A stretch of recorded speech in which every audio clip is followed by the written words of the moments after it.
warm welcome to Happy Hands Knitting Podcast. My name is Nadine and I'm coming to you from northern New South Wales in Australia, and I'm originally from Montreal, Canada. I'm just recovering from the flu. I don't know if you can tell in my voice. It was a doozy, let me tell you. Several days just out, lying down. I couldn't read, I couldn't do a crossword, I couldn't knit. So yeah, it was pretty bad, but yeah, I'm feeling better today, so that's why I didn't record on Saturday. Today is Monday and I'm feeling better, so that's amazing. Okay, so today's podcast is just going to be exclusively about knitting, and the saga continues with my dog just lay down beside me. If you hear sneezing, that's my husband, he's got it now. And my daughter is home too. She's feeling iffy, so we're crossing our fingers that she's gonna feel better. Yeah, definitely by Friday, because she has a big show for dancing on Friday, so she cannot miss it. And touch wood that she feels better and she doesn't have the flu as bad as I did, or the flu at all. Hopefully it's just a little cold. Okay, so that's it for noises going around the house. So back to, yes, the saga continues with the cabled pullover that I'm making for my mom for Christmas. If you've tuned in before, then you would have heard a bit about this last week. And yeah, so I've got more to chat about that this week. What else? I've got a finished pair of socks. I've got a new sock cast on. The project for my mom to chat about, like I said. And oh yeah, both of my daughters, one is 17, one is 19, they both requested for me to make them something. So I'm very excited about that. One is gonna be a tank top and the other one is a little crochet outfit that she wants to wear to a music festival. So I think I'm gonna save those two things to talk about next time, because I actually have a lot to talk about for today. Even though I didn't really get that much knitting done because of my sickness. But yeah, I'm gonna save that for next week. Okay, what I'm wearing, this is Caitlin Hunter's Alpine Bloom. And I'm just wearing it over a Hinterland dress. This pattern I knit using Holst Coast for the blue, and the dyed in the wool Spincycle that I bought on Facebook Marketplace. I think I just wore this a couple episodes ago, so I won't say anything more about it. Okay, so what should I start with? I'll start with the socks. So these are the Minerva socks. Not Minerva. Canerva. Sorry if my brain is a little bit out there. Like I said, I'm just recovering from the flu. So I don't have a sock blocker. I never really saw a point in having one until I started podcasting. So I'm thinking I might get one, because I think socks don't really look great unless they're on a sock blocker or on your feet, and I'm not really gonna stick my feet up into the video. But what do you guys think? Would you recommend a certain, I would really like to get a wooden one. My only concern is mold, because this area is very humid. But what do you guys think? Do you have a recommendation for a sock blocker? But these are the finished socks. I have the pair. I did not weave in the ends. Like I said, I had the flu, so I did not get too much done, but I did finish these, I think, before I was sick. So they have the beautiful cable-y, bubbly design on them. They're really long ribbing on the toe, really long ribbing on the top, and they're beautiful. These are in the, oh, my book is gone, the 52 Weeks of Socks book by Linen Magazine. They are designed by Rachel Coopey, and I think she has 3 designs. I was just going through that book again. Pretty sure she has 3 sock designs in there. And I knit them using the beautiful Wild Earth yarns from New Zealand. And this is the 80/20 sock yarn. That is 80 merino, 20 Lincoln. So only sheep and non-superwash. This yarn was gifted to me by my lovely viewer, Kate. And she heard about my disappointment in the non-nylon socks that I've been trying. I did a video on it a couple of months ago, and I got socks. I'm just gonna let my dog out, hold on.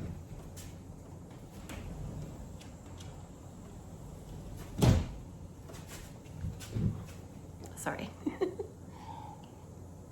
I had tried the onion from, I think the company is called Onion Nettle Sock, and the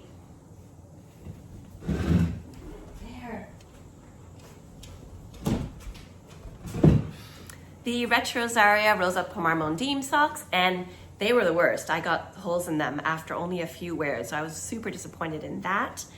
But yeah, so she said that she had really good luck with this yarn. So here we go, I'm finished them. It looks like I'm probably not gonna get to wear these for a while because they're very warm, very long socks. And we are now in 30-degree weather. So we'll have to put them aside and test them out in 6 months from now. But yeah, I'm very excited to try them because yeah, they're really nice and soft and I have high hopes. Okay. Okay, just briefly I'll chat about my new sock cast on. So I did mention that my eldest daughter came back from Europe. She just in general has a pretty big fear of fish, but when she came back from Europe, she came back with all this stuff with fish on it. There was a bag, she has a little fish for her keychain, for her car keys, and what else did she have? A notebook. She just came back with all this fish inspired stuff. So when Kaci from Young Folk Knits was hosting the Fish Girl Fall Make Along, and I know we are not in fall here in Australia, so maybe, you know, hashtag Fish Girl Fall / Fish Girl Spring in the Southern Hemisphere. But anyways, so she came out with this really cute bowl, and I kind of got the idea to knit her a pair of socks that had this exact motif on it. So yeah, I'm gonna I've cast it on. I didn't do these, I casted them on one at a time, and now I've slipped them on to one pair of needles so that I can start knitting them 2 at a time. So this sock yarn now for my daughter, I am not gonna do non-superwash because she is very rough on her clothes and careless. Like she'll put anything in her hamper, like, you know, a teenager's hamper, like what is in there? It's clean, it's dirty, it's in between, everything's in the hamper. So I just gonna play it safe, and I'm doing just regular nylon sock yarn. So this one is Drops Fabel that I had left over from some socks from a couple of years ago. So I'm gonna use this color for the toe and for the heels. Hopefully there'll be enough for the cuffs as well. My fish are gonna be in this really pretty blue. This sock yarn is from Nundle, which is another one of the woolen mills in Australia, like one of the last ones. And I'll show you, I bought some more. I'll show you that in a second. But this one I had dyed a few years ago. And now that I think about it, I feel like the socks that I knit for myself a couple of years ago in their, hold on a second. I've got it right here. Is it 75% merino, 25% nylon? I think this is the only pair of socks that I own or have owned for many years that have no holes in them. So this is gonna be good for my daughter. Okay, so then I wanted to make the fish in the blue, and the toes and heels are in this mustard, and then the rest of it is just gonna be undyed. And so I ordered more of this. So like I said, it's from oh my God, flu brain. Nundle Woolen Mill sock yarn. So I just got it in the mail today. I'll show you. They always send a little handwritten note, which is so cute. And that's what their little symbol looks like. Australian wool. Okay, so it's in Nundle, New England, Northwest New South Wales. So you can actually go and get a guided tour, which is pretty cool. I think it's pretty far for me to drive, even though it's in the same state as me, but yeah. Anyways, so I ordered more, so I'm gonna use that for the foot. And then when I get to the heel, I'll use that yellow again. And then on the cuff is where I'm gonna try to do just this very basic little fish to kind of fish swimming around the ankles so that it can match her little bowl. And I think that's just gonna be really adorable. Okay, that's my new cast on. Then I got sick. But yeah, just to talk about, so my mom's cabled sweater. So my mom went on a big trip to Europe this year for the first time, and she went to England, she went to Wales, and she went to Ireland. And we have Irish ancestry. And our last name is Mullins. It's not my mom's maiden name, but it was my dad's name. And so she went to Ireland and she told me she saw beautiful cable jumpers. And then I think I saw on Leslie Friends, a Friend to Knit With podcast, that she went to Ireland and she discovered that you can get cabled sweaters for your last name, like an Irish last name, like a clan. And so I saw that and I just Googled and I saw Aaron, I'll put it here again, Aaron, I forget exactly. Yeah, so you can look up your last name if you have Irish heritage and find the cable for your clan. So I'm guessing that the fishermen used to wear these out when they went fishing, and then, you know, if something were to happen and they were to find you, they would go, oh, that's Mullins, because that's their clan pullover. So anyways, I thought that was really, really cool. So I thought for Christmas, I would make that for my mom. I know that cables look really beautiful in, you know, just an undyed color, but my mom loves a nice dark color, and we're the same. So she, I know she's gonna love this color. So this yarn is from Bendigo Woolen Mills, another woolen mill in Australia, and it is the rustic 10 ply, which in my opinion is closer to Aran than worsted. So it is this really beautiful grapey purple, and it has little neps in it of like rainbow colors. So it's got red and blue and green and gold, and it's just really pretty. So I thought, even though I know cables are not gonna show up very much in this color, I think it'll still be beautiful and maybe a little bit more subtle, but no, I feel like you can still see it. I've given away the spoiler because last time I had recorded this, I said that they sent me the video, they sent me the pattern, so I bought the pattern. It came to $15 Australian, which is a bit pricey for a pattern. And I was a bit worried that it was gonna be a very basic pattern, and let me tell you, it is a very basic pattern. But that wasn't my first problem. My first problem was I had opened it and had a quick look, and then a bit later I went to open it and print it, and then a little icon was coming up saying pattern expired. So I was like, what? So I couldn't open it anymore. But I was like, I'm gonna give them the benefit of the doubt. I'm gonna send them a message, tell them what happened, and then surely they'll send me the pattern. And sure enough, they did. They replied to my email a week later, you know, saying what exactly is the problem. I told them exactly what happened. And then a week later again, they resent me the pattern. So I was very, very happy about that. Okay, actually I can show, I won't show you most of this. Like I said, it's a paid pattern, but Clan Aran, that was their website. So that is the Mullen coat of arms, and that is the cabled pullover. And I'll just read you a little bit what it says because it's quite nice. The hand knit Mullen sweater has a trellis center panel flanked by link, cable, and moss-filled diamonds on either side. The trellis represents the stone-walled fields of the Aran Islands. The link stitch represents the unbroken chain between the Irish who emigrate and those who remain at home. The cable symbolizes a wish for good luck, and the diamonds are a wish for wealth. So I thought, oh, that's really sweet. And then they also had the pattern was divided into sizes. So you have 5 pages for each size. Oh, that's nice. That's very detailed. What's not very detailed is it did not come with a chart. So I understand not all patterns come with charts, but I'm pretty sure when you don't have a chart, generally you have, you know, each row, what to do in each row. Not the case here. Not the case. So I was feeling super overwhelmed. Let's see. They give you, okay. They tell you how to do each of the motifs. So you have the 6 stitch cable, and they tell you in 6 lines what to do. You have the feather, 7 stitches. They tell you how to do that. Then they say the trellis is 20 rows. Here's how to do that. here's how to do the diamond, and you know, here's how to do the double moss stitch. Fine, but then,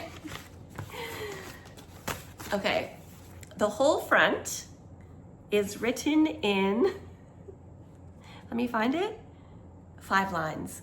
5 lines. It tells you to do moss, this many stitches, purl 1, feather, this many stitches, purl 2, cable 6, make the diamond, cable 6, purl 2, feather 7, trellis 20, feather 7.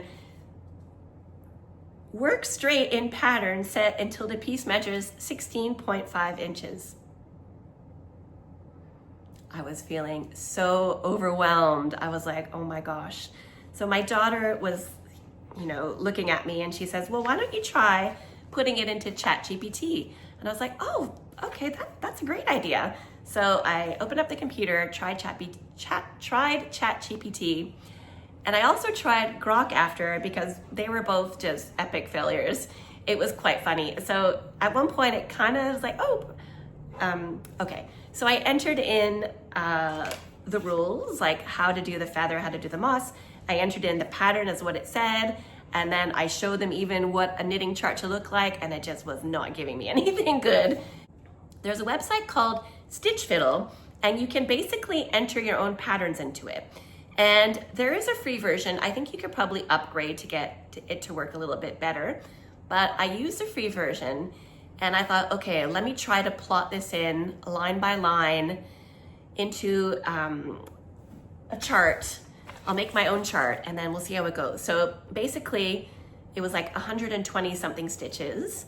So I tried to do each one. Okay, here we go. I tried to go enter it in, the trellis, the cable, the moss stitch, the whatever, the diamond. And just after, when I got to the end of the line, I was like, oh my God, this is gonna take way too long.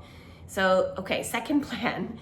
Second plan was I was gonna make a mini chart of each of the motifs. So that's what I did. I did a little mini chart on the computer of, you know, what the moss stitch will look like, and then another one, well, that's pretty easy, but what the trellis is gonna look like, what the feather is gonna look like, all the things. So I plotted them all in individually, and then I just took my phone and took a screenshot. A photo, not a screenshot. So I did that for each one, and then I got, I printed out just basic. Okay, sorry, I just had to make a cough attack, but I've edited that out. Okay, so I printed this paper, and that was quite hard to find the right size grid, but I printed it on 2 papers and stuck them together with sticky tape. Sticky tape, Australian for a tape. And then I looked at my screenshots, and I just took a pencil and I did them all. I can't really show you because it is a paid pattern, but I'll show you the beginning. I just did like that. And I did each one going up beside each other. And in fact, there's no way I was gonna do 120 something stitches. So I knew that it was a mirror image. So once I got to the end of the middle, I just drew myself a little arrow doing, like, you know, same thing, keep going, same thing on the way back. And it worked. I was so happy because, you know, yeah, I just created my own chart for the pattern, which is great, which you can also do. So stitchfiddle.com, I highly recommend it. I think there's a few others, but that was just the first one that came up in my Google search, so that's the one that I went with. But yeah, it was very satisfying and it worked. So here, without any further ado, I will show you, hopefully the lighting. Oh wow, you can really see them well on the camera, the cables. Okay, let's look at that. And then once you get going, this becomes your chart because you just look at what you've done and just follow the stitch pattern. So I'm very, very, very happy that it worked out. I was really feeling quite desperate, and actually before they sent me the pattern, when I wasn't sure if they were gonna resend me the pattern or not, I was actually looking on Ravelry and I found a couple of other cabled sweaters that were free because I'd already paid for this one that looked kind of similar, or that may have had, oh, that looks like the trellis and that one looks like it has a diamond. Can I get the free pattern and try to cut and paste them all together? But anyways, they sent me the pattern and I worked it out, so I'm very, very, very happy. Now, will this be done on time to send to my mom for Christmas? I don't think so, but I will go as much as I can on it, and then I won't send it unfinished, but I'll just send it late. Oh my God, my face is really red. I just had a coughing attack again. Okay, so yeah, I'm super happy with how it's going. Each motif, like if you've done cables before, it's super fun. I highly recommend it. It's very addictive, and I really like that you can read it and see what you're doing for the most part, and it's really fun. I've never done that trellis before. That's really pretty. And this one is the diamond with the moss stitch in the middle. And that one, not sure what that one is called, but yeah, and it's really extra special to know that each one of them has meaning too, and that this is my heritage. My, heritage Aran jumper. So I think I'm gonna end up making it a little bit more cropped than what it called for. My mom is only 5'2", and I don't know. I think my mom would appreciate it just being a little bit more cropped than usual. Hopefully the size is gonna be okay. I think it's meant to have quite a bit of positive ease. I think that's all I have to talk about this. Let me just double check. Yeah, so I highly recommend that if you are, don't want to knit a pattern because there's no chart, go over to Stitch Fiddle. I'm obviously not sponsored for this. I'm not sponsored by anyone, but if you go to stitchfiddle.com, it's really easy to plot. And you can also do color work. You can do anything in there. It's really amazing. So touch wood, it's all gonna go according to plan. Seems easy from here on. It just says, once I get that amount of inches, I'm just gonna cast off, and then I'm just gonna be doing a little bit of shaping at the neck, at the arms, and then at the neck, and then I'm gonna do the front, the back, same thing, and then the arms, and seam it all together, which I do not mind. If you watched my video from a little while ago where I talk about 7 reasons why you should love knitting flat and seaming. Yeah, that's everything, you guys. So sorry my video was not on Saturday like normal. I will try to get the next one up on Saturday, and hopefully I've made good progress on this sweater. So I also have to try to fit in time to make those things for my daughters as well, because one of them, her music festival is in December, and then obviously the other one will be for Christmas, and I also have the socks that I'm making. So yeah, I'm gonna be a really busy knitter, lucky me. Thank you so much for watching. Give me a thumbs up if you like the video, and consider subscribing if you haven't already. Let me know in the comments down below. Have you ever knitted something without a chart? How did it go? Do you prefer it with just written instructions? I mean, maybe a little bit more in detail than what I've got here, but yeah, that's it. So I hope you have a project to keep your hands happy this week, and I look forward to chatting to you again next week. Again, thank you so much for watching. See you next time.